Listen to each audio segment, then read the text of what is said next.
What is up, clean freaks and filthy friends alike? Filthy Dan coming at you once again for another film discussion.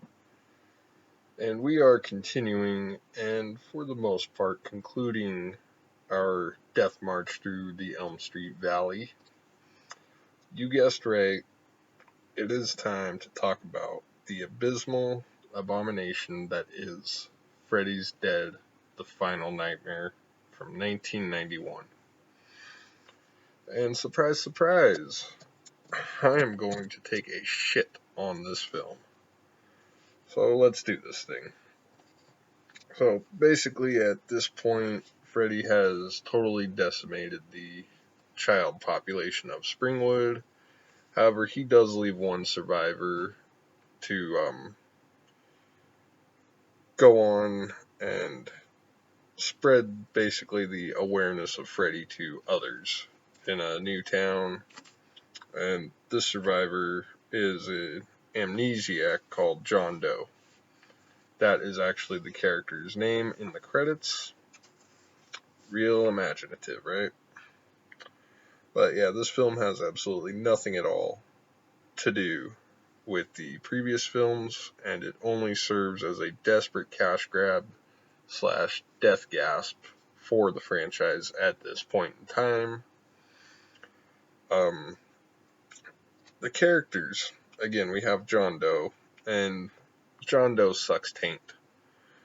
He's set up to be our protagonist, who, again, is a very, very boring amnesiac, and he comes to believe that he is Freddy's son. Only problem is that Freddy actually had a daughter, who was just now brought to our attention, and she is played by Lisa Zane, another boring as hell character called Maggie. She's a caseworker at some group home, and yeah, she sucks about as much as John does. Yeah, thank God for Tracy. She's kind of the badass chick with a really, really fucked up backstory. A touchy father, and yeah, I guess it's revealed that she killed his ass, so good on her for that. We also have Yaphet Kotto in here, playing a doctor at this group home clinic place, and I don't know why he did this. I guess Yaphet was bored at the time, so he's like, hey, I'm going to go into this Nightmare on Elm Street movie and check it out. Terrible mistake, man. You were too high caliber of an actor to be doing this. What were you doing here? Seriously. We also have Carlos, who's, I guess, an alright character. He's probably the most likable of the cannon fodder in this film.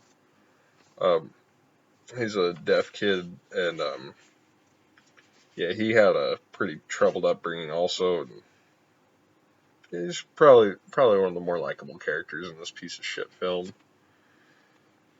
And we have Spencer. Well, fuck Spencer. That's all I have to say about him. Moving on to the film's dying star, Freddy Krueger. Freddy is grossly mishandled in this film, ranging from the poor writing decisions to the direction by Rachel Talalay. The effects on him look horrible. I mean, he looks like Al Bundy with fucking bubblegum wrapped around his face at this point. And the saddest of all mishandling of Freddy is the portrayal by Robert Englund. And it really pains me to say that. Freddy in this is not funny. He's not scary. He's annoying as piss. Even his voice sounds like it's off. Like they fucked his voice up in post. Yeah, this film, it plays again with the dream within a dream situation, but it does it a few different times through this movie over the course of its runtime. I didn't bother to count it because I just wanted to get this shit show over with. The description in the opening of this film actually seems like it would be a much more interesting and funner film to watch than what we're actually presented with. I'd be happy if it even picked up after the previous film, which, if you'd seen my Nightmare on Elm Street 5 review, you know I hated that one just as bad. Like, any different number of ideas would have been cooler to see executed for this final Nightmare on Elm Street film. Yeah, we get an obnoxiously long tumbling downhill shot at the beginning, and I don't know, that was probably just to pad running time for the film. And it's also kind of a metaphor of what the film itself would become, I feel. Um, yeah, not a fan of this film at all. I will keep saying that. Overall, the effects even suck in this film. Like, they use this early 90s CGI shit, and it's just little rays of light here and there that just suck. There's a video game sequence. It's just, I don't know how to describe this in a nice or rude way. I'm not going to touch that at all. Even the gore effects really suck in this film. I mean, Nightmare on Elm Street wasn't really the goriest one per se. It was just really imaginative with its gore, so it was kind of able to make a pass here and there. But here it's just an all-out failure on the film. It does try to open with some class using a Nisha quote, which is immediately overruled by a Freddy quote, and that's another thing. It just shows you just what kind of film you're in for. Don't take it seriously. And of course, the house is back this time again, and at one point, the house disguises itself as another house. Seriously? It poses as a different fucking house. Why? Oh. We do get some interesting cameos in here also. We get Alice Cooper as Freddy's stepdad in a flashback, and that was cool seeing Alice Cooper in the film. We get Tom Arnold and Roseanne Barr because early 90s, I guess.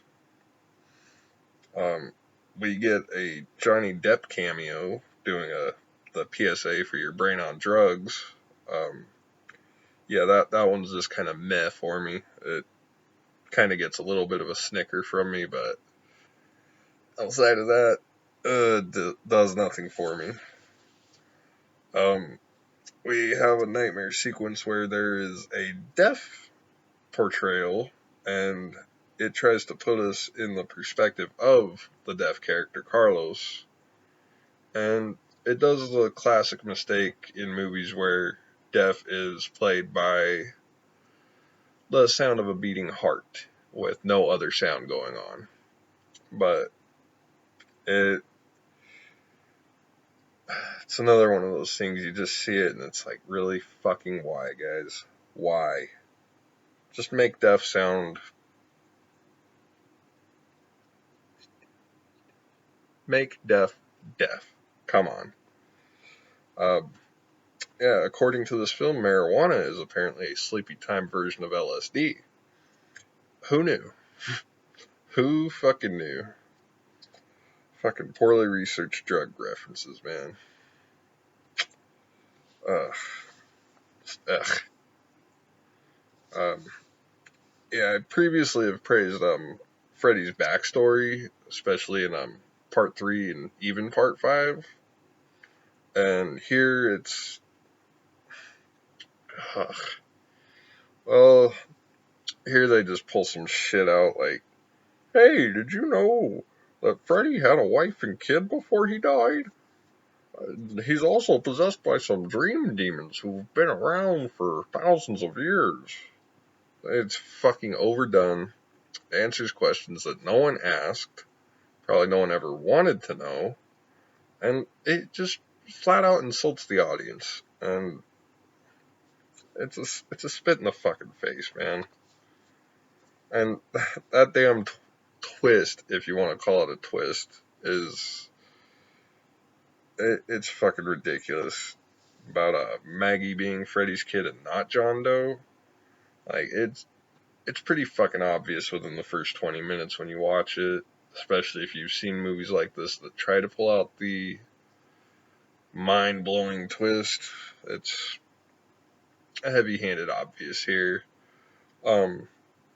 We also get a 3D climax, and I'm guessing this was just for the theatrical release, but you can still see the cat shit looking 3D effect on it. And yeah, it's the last 20 minutes of the film, and the movie even goes out of its way to kind of remind you. And that's not the only little fourth wall break. There's a few of those in here that are just supposed to be humorous, but they come off as just forced and just offensive to the audience, man. Fucking really. This abomination of cinema too, it really just drags from front to back. And again, when I was rewatching it, I was just waiting for it to be over. I could not wait for it to be over. I found myself checking the time on it. How far in are we? How long do we have left? Um, I do have a positive here. I do like some of the musical choices they present us with in this film. That that late '80s, early '90s rock music is fucking amazing. Kind of cheers me up throughout the film. Of course, we get Inagata Devita during the acid weed scene. Fucking god. I do like the Iggy Pop song at the end of the film also, and it's during the end credits. And honestly, that's probably my favorite part of the film during the end credits when it's playing the Iggy Pop song, because it's showing a little montage compilation of some of the previous Nightmare on Elm Street films, and it's just showing me shit I'd rather be watching, you know? Like, ugh. And another interesting thing I gotta say was that you don't hear the jump rope song in this one. They actually they literally, and I mean literally, spell it out throughout the second act of the film, and you just see it here and there sporadically. So that's kind of a neat change, I guess, a little curveball, if you will. Yeah, I was kind of an asshole when I went and watched this again earlier tonight. I made my girlfriend sit and watch it with me, and I don't know, I guess she got a little kick out of it. I don't know if she enjoyed watching me get angry about the film, or if she enjoyed the film's attempt at humor, but it got a laugh out of her. Maybe she was able to just accept it for the mindless popcorn entertainment that it's posing as. Maybe she just enjoyed watching me just die watching this piece of shit. Who knows? um, so we're gonna move on and try and get this shit over with as soon as possible. We're gonna talk about the favorite kill. Honestly, I do not have a favorite kill in this film, but if I'm going to pick one, I will easily default and say Carlos. Despite the problems with the gore, the problems with that nightmare scene in general, again, I mentioned the death issue, the Looney Tune fucking attempt by Freddy to make the audience laugh, it's just absolutely egregious. And I don't know, I guess it attempts to make some nice gore when his head fucking explodes through the supersonic hearing aid and all the crazy amplified sounds. So I guess credit for that. It's nice hearing from you, Carlos. There is no smut to report, and I'm sticking to that. As far as favorite dream goes, I honestly hated just about every single fucking dream sequence in this film, but I'm going to default with the Carlos, I asked you for the map sequence. I mean, it's just because I find Carlos to be an enjoyable character. Now, spotting Bob Shay. Never have I been so pissed to see Bob Shay show his face in a Nightmare on Elm Street film. He even wears a nifty little disguise as the ticket vendor in John Doe's opening Nightmare, trying to sell him a bus ticket or a ticket to fucking back to reality. Oh yeah, that was spotting Shay. As far as the Freddy Quipper goes, guess what? Again, something I absolutely hate everything about in this film. Not one of Freddy's lines stand out to me as fun, so I'm going to say fuck Freddy's quips. I'm going to give this one again to my man Carlos with, yeah, well the map says we're fucked. That scene always makes me laugh. That's the only laugh I can really get out of this fucking film. Genuine laugh. So, in closing, I just want to say this is a genuinely bad movie. It plays too much on the goofy side, but it does this without landing on any of its humor, which is just nothing but outdated referential shit. It's not worth the watch, even if you want to fucking binge the franchise. Just skip this piece of shit. You'll be glad you did. I watched it, and I wish I had amnesia just like John Doe in the film. Can I get some of that, please? Fuck this movie. Fuck New Line for making this movie. This movie can go to hell. They would eventually redeem themselves 3 years later with Wes Craven's New Nightmare, which I will be talking about in the near future. Anyway, I would like to thank you all for watching. Please don't forget to like, share, subscribe, maybe leave a comment down below there. And what approach would y'all have liked to see this shit show of a movie take? Maybe y'all could come up with something better than they did. Stay filthy, everyone.